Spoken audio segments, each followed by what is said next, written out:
in a way that is honoring us and those around us most. For example, I understand it could be interpreted as just creative energy, so putting that into a passion project or something like that. But I'm wondering if there are ways that it can be misused and how to navigate through that as well. Thank you. Just about anything can be misused. All you have to do is be authentic within yourself and have the discernment to tell the difference when you are acting on something from excitement or acting out of anxiety.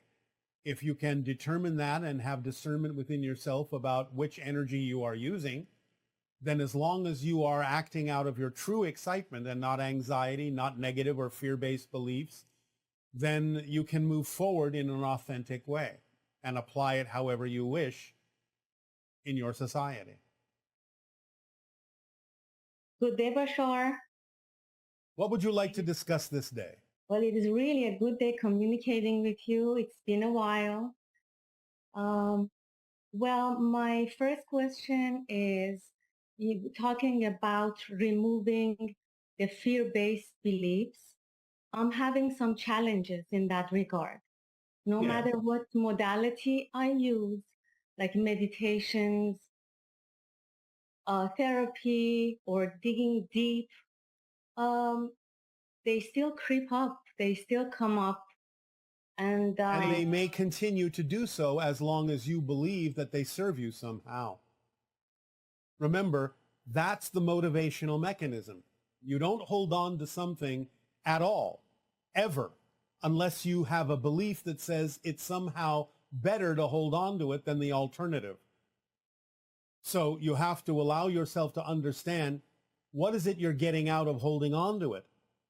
What benefit do you believe you're getting by holding on to those negative beliefs as opposed to the alternative?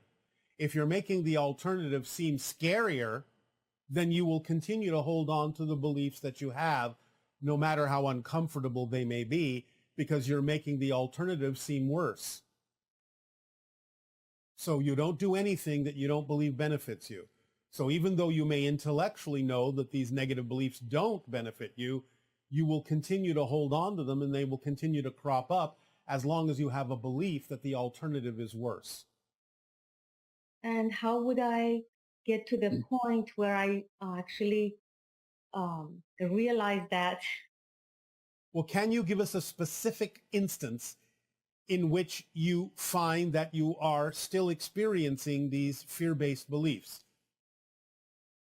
Yes, for example, there has been a lot of cancer in the family. None of them are genetic, but the fact that we have to go for checkups and stuff every single time, the anxiety, the fear of what if really. All right. So let's address that. So what if you actually wind up having cancer? Why are you afraid of that? Well, I have witnessed all the pain, the suffering, and all right.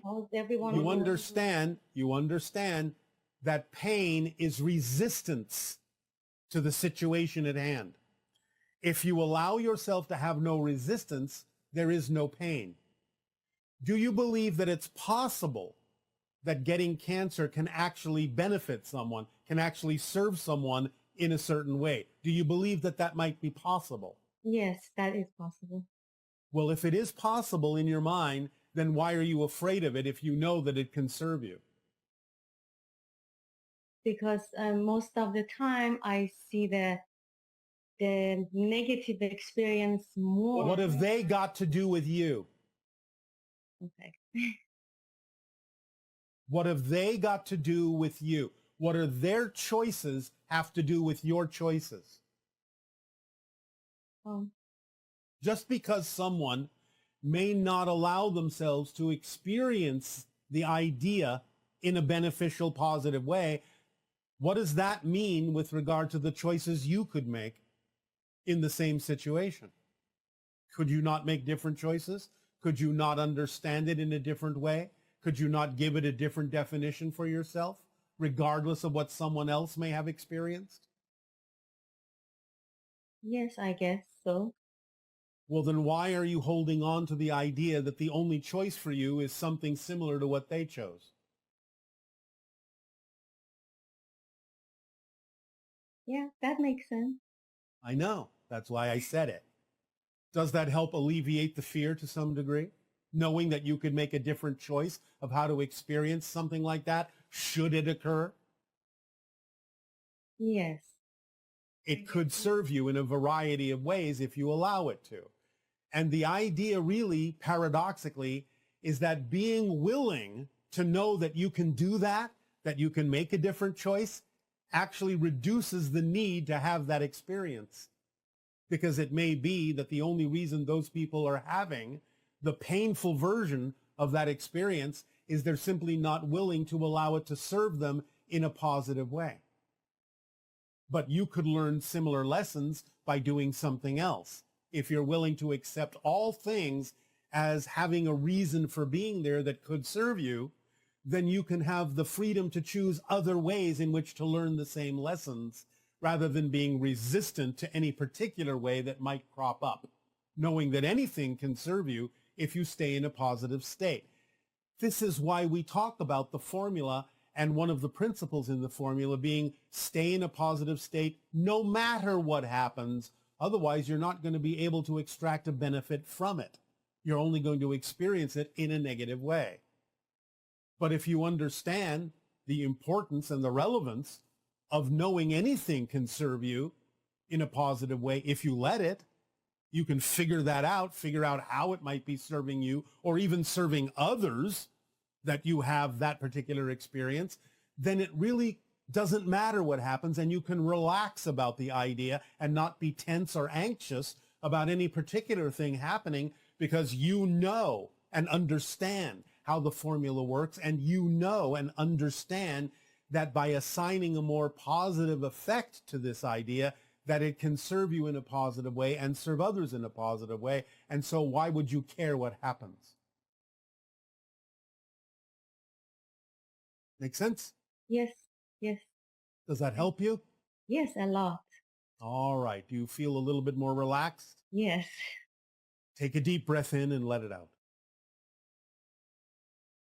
So, anything else? Yes. Few years ago, you told me that I'm participating in the hybridization program, Yes. acclimating the children. Yes, teaching them about life on Earth. Yes. Yes. Any update on that? Where I am? Well, it's still going on, but it is getting closer, which is why we have called this particular transmission 1 minute to midnight. Tick tock, tick tock. It's not so far away.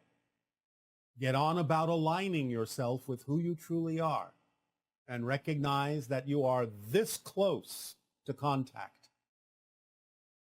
Am I going to be able to meet some of those children? Potentially. We can't say for sure, but potentially there is a high probability. All right. And also, I've had this vivid dream a few years back that there was a spacecraft right in the backyard. The stairs were down, and a male figure was standing on top with like a bleach blonde long hair, like waiting for me or something. Yes. Can you shed some light on that? This is a reflection of your Pleiadian connection. Oh, I thought so. Oh, wow. Thanks for confirming that. Yes. Anything else? Yes, when in Egypt, in the Giza pyramids, when I touched the walls, I was going through time so fast, like back in time. Yes. I don't know what was happening in that moment. Well, it's not uncommon. The idea of the Great Pyramid is a generator of energy, even though it's not necessarily functioning in the way that it used to. It still is capable of generating fluctuations in space, fluctuations in time. It has the ability to pop a person out of the space-time continuum into the astral realm as well, when the person is in the right frame of mind, in the right state of being. So you may experience in the Great Pyramid different kinds of time and space fluctuations. It's not unusual. All right. That's cool. Another question I have, I use a pendulum as a permission slip to have a communication with my higher mind, higher self. Yes. Is that a good tool to use? Well, you're attracted to use it, so I guess it works for you. All right. But then there are times and I use it as a yes or no. Yeah. Mhm. Sometimes, no. sometimes it's very accurate and sometimes it's not. So I'm really like, Well, not. again, you are being trained to learn how to tell for yourself, to discern for yourself what path to take. So the idea is that sometimes it will seem to be in alignment and sometimes it won't, to give you the opportunity to practice knowing the difference of what path to take without the pendulum. Because it's not about always relying on the pendulum.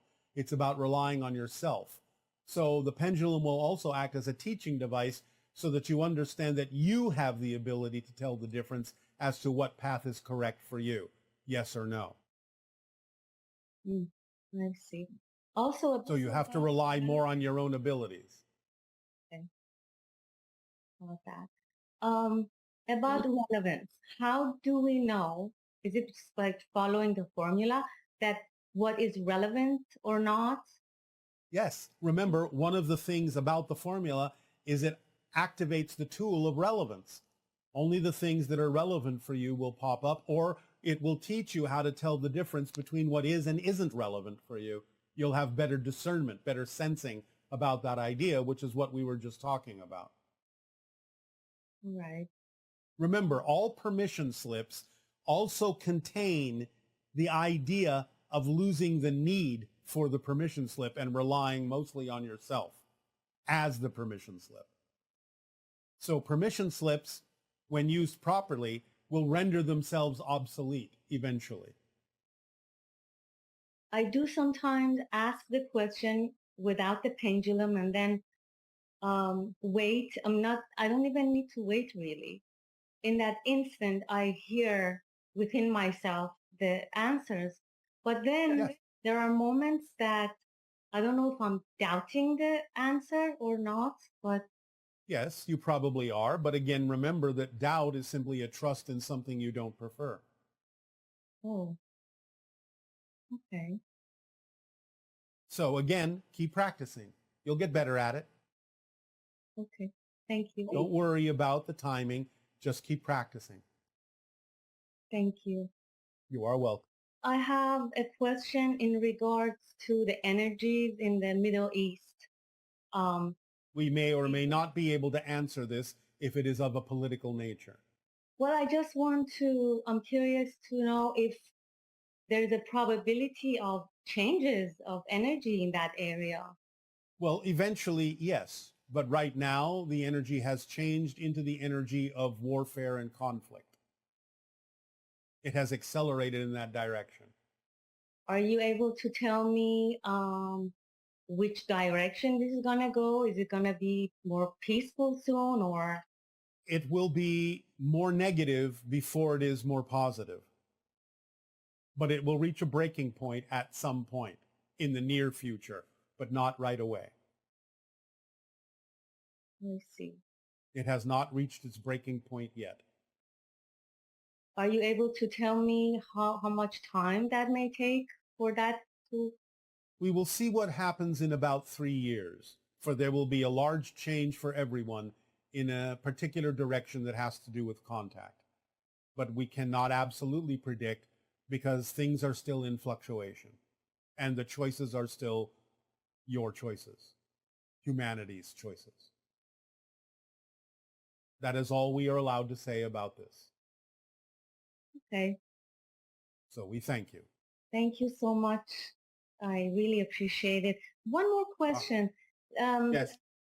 Recently, me and a lot of my friends were experiencing a lot of like forgetfulness or just forgetting things a lot.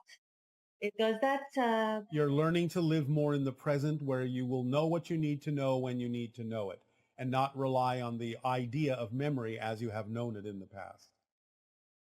oh, I like that. All right. Thank So you so much, Bashar. Is there anything else? that is it. Thank you, Aveo. Avail. Thank you. Honey around through the universe. So I would really love it if you could give us the Essassani word for honeybee and anything else that you might feel inspired to share about this particular archetype. Thank you. I love you. And Aveo. Well, we don't actually have honeybees on our planet. So we don't have a word for honeybee in that sense. However, there are animals that do form energetic webs, energetic connections to different forms of life on our planet. So we suppose that would be a relative equivalent. In our ancient language, they are called a type of seed that goes back to the idea of the original seed that formed the telepathic web between us all. And therefore, they are referred to as Shaviqua, which means the light seed, the seed that connects us all in webs of light. So Shaviqua can be the closest analogy to the idea of that which connects all and spreads that vibration throughout a society, throughout an ecosystem, so to speak. So Shaviqua can be the closest analogy to the concept of a honeybee in that context. Bashar, thank you so much for speaking with me today. You've just been a lighthouse to me in my life, and I'm so grateful for this opportunity. It is our deep appreciation to co-create this interaction with you. What would you like to discuss this day? So it's been my highest excitement to puzzle together the true story of Lilith. I feel there's some crucial insight I'm missing. You have said before that she may come through at some point to tell her own story. Is there any clue you can give me to better understand her and her significance?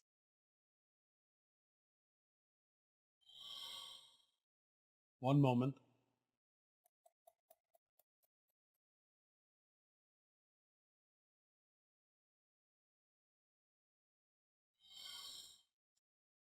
Connections to nature are of prime importance to understand the story of Lilith. The idea of Lilith is someone who expresses an energy that is not dissimilar from the idea of the future hybrids that are connected very strongly to nature and who go through different levels of mastery to connect more strongly with all expressions of physical and non-physical reality.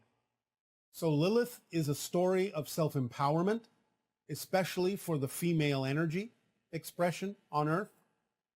And so investigating and adopting anything that has to do with the expression of self-empowerment as an expression of your natural self will help you move forward in understanding the story of Lilith. Does that help you? That is so brilliant. Thank you so much. Yes, I will need to take some time to digest that. That's just brilliant. Thank you. All right. So speaking of creation, 11 months ago, I co-created a beautiful daughter, Aluka, in a non-traditional way. I believe she has strong Sasani connections. Could you tell me something about her galactic connections, life theme, or soul contracts?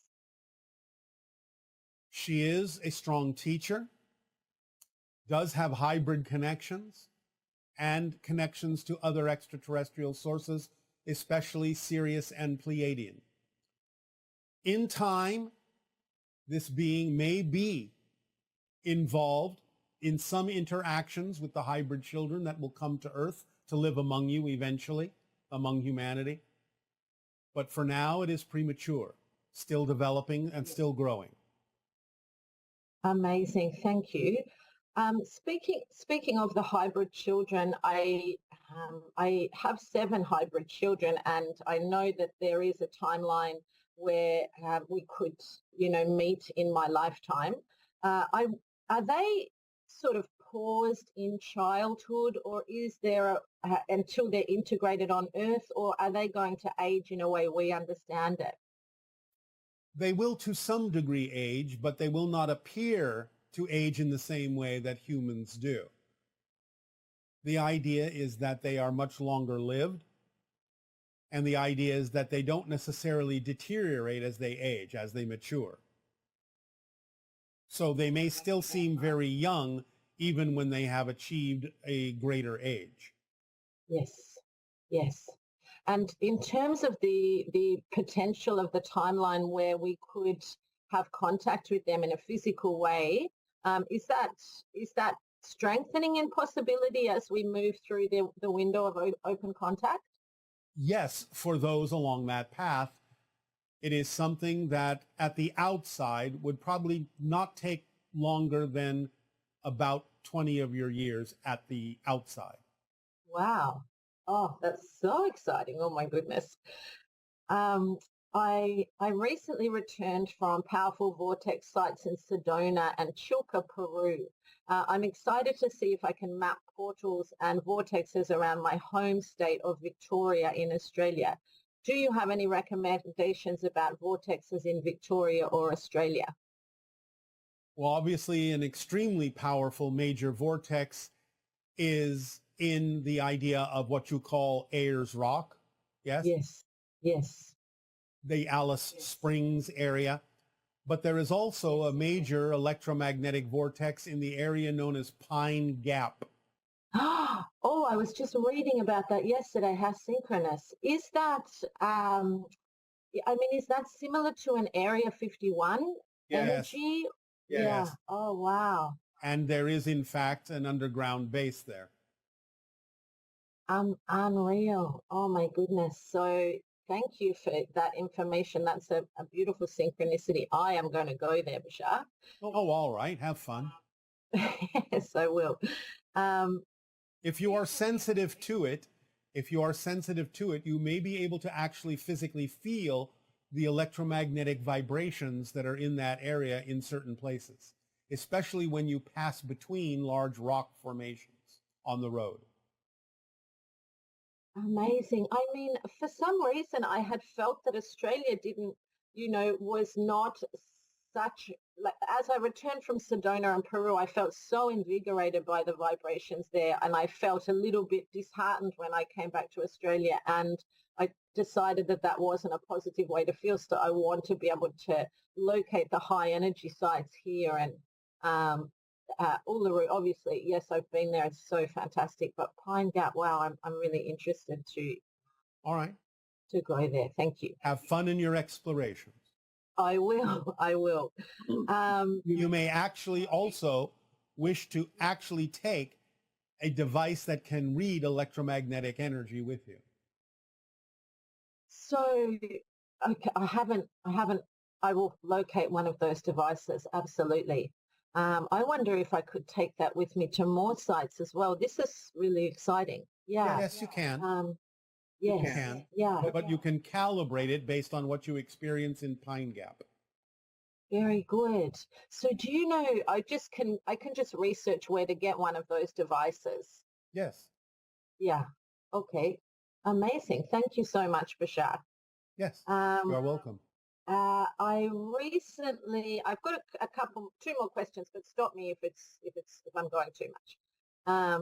Recently, I have been integrating my multidimensional selves. I've connected to counterparts in Orion, World War II, sort of ancient Roman Judea, and I'm starting to have strong impressions related to more recent military episodes in the Middle East, which seems odd to me because it's contemporary.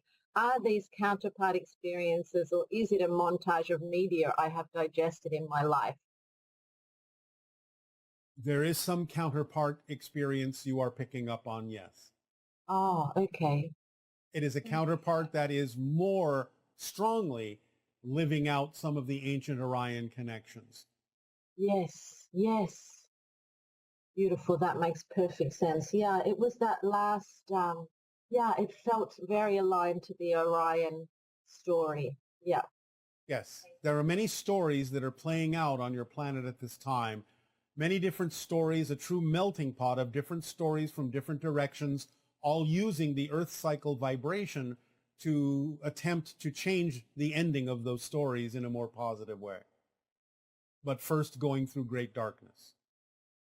How extraordinary. I mean, I do feel as I move through time that I'm much more able to viscerally connect with the experiences and the lessons of my counterparts. And that is just absolutely mind-blowing. Yes, and they from you, and they from you. Yes.